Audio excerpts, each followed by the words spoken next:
A recently released report is laying bare the issue of high air pollution in Johannesburg. The Clean Air Fund has found that over 5,000 people died in the metro in 2019 alone due to the high pollution levels. Wits University Environmental Specialist Dr. Raeesa Moolla joins us for more on the story. Dr. Moolla, good evening to you. Thanks for your time. So when we talk about air pollution, are there particular pollutants that we have to sort of demarcate to understand where the damage is really coming from? Good evening. Yes, so actually we do have quite a few criteria pollutants that by law we have to analyze and monitor. They include the NOx, the SOx, so your nitrogen oxides, your sulfur dioxides, your carbon monoxide, your PMs, and then benzene as well. One of the main ones that we have to look at is your particulate matter, which is your PM 2.5 and PM 10. They're both very small micro organisms that enter the lungs, enter your alveoli, and they can cause a lot of damage. They're released from a number of different sources, and in high concentrations, they actually can be very dangerous. So there are pollutants that are monitored by law, but by law, they have to be monitored, but we do have high concentrations of quite a few. Where is the greatest pollution coming from? Generally from our power plants, because we use fossil fuels and we're so dependent on it, and also a lot of the burning, our biomass burning through cooking and heating, and our transport sector as well contributes a lot in our industrial activities. A part of the report says that, you know, if we were to lower our pollution rate, then we could also save lives. In particular, it makes reference to deaths that are caused by pollution. What are deaths caused by pollution? So when we speak about death by the pollution, we're actually speaking about how pollution can cause mortality rates to increase.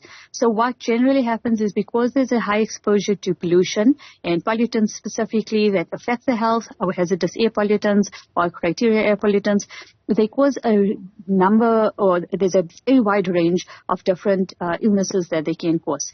Some can be acute, some can be chronic, some can be very severe. We speak of even some that can cause cancer. So when you're looking at these, you attribute the type of pollution, the level of the pollution, the frequency of the pollution and the exposure, and you can determine whether if that pollution source was reduced and the pollutants in the atmosphere were reduced, can it save more lives? Or can it also just increase the burden of disease? For instance, some can increase your risk of asthma and asthma attacks and that sort of thing. So it's a linkage between the cause that the pollutant can, the cause of the health effect, and then the frequency and the exposure to that pollutant.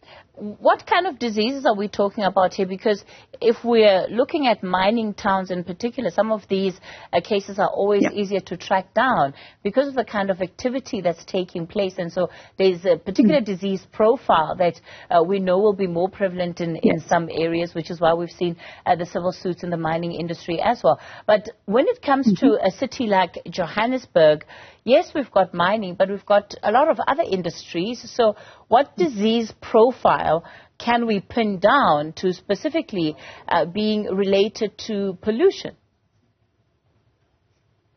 So we are conducting a lot of studies that look at both respiratory illnesses as well as cardiovascular and the CNS depression illnesses, as well as your more general, your sinus-related illnesses. But when we're speaking about death ones, or what causes death or mortality, we are looking at your respiratory, your cardiovascular, and then your cancer-carrying agents. So certain pollutants actually cause, they can increase your risk of stroke, of cancer, of heart attacks, or put complete depression onto your lungs and cause you to stop breathing, like in asphyxiation through carbon monoxide, for instance.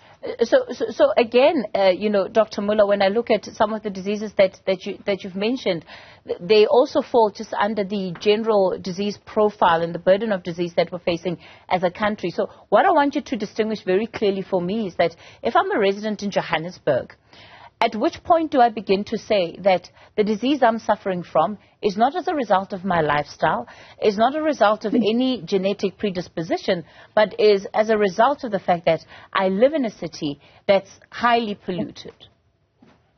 So that's where it's becoming very tricky, because we can't directly say you are going to be affected by this pollution in this way.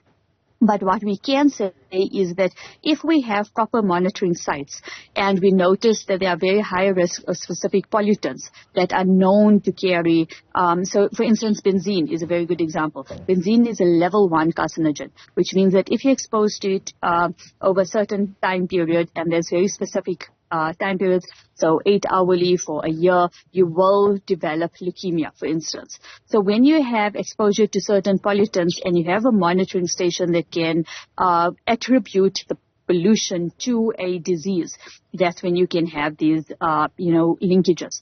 But it is very hard to just say, oh, you know what, everyone in the country or everyone in a city, for instance, that will die of an asthma attack is related to air pollution. What you can say is that high levels of air pollution are contributing to an increased amount of asthma, and those asthma attacks can then become fatal. So you do have to analyze it, take into, sorry, I'm missing the word. You have to take both sides, both your genetics, your predisposition to the disease, as well as your family history, smoking, weight, all of those come into play when you're looking at studies like this. All right. Dr. Raeesa Moolla is with Wits University. Thank you so much for your time tonight.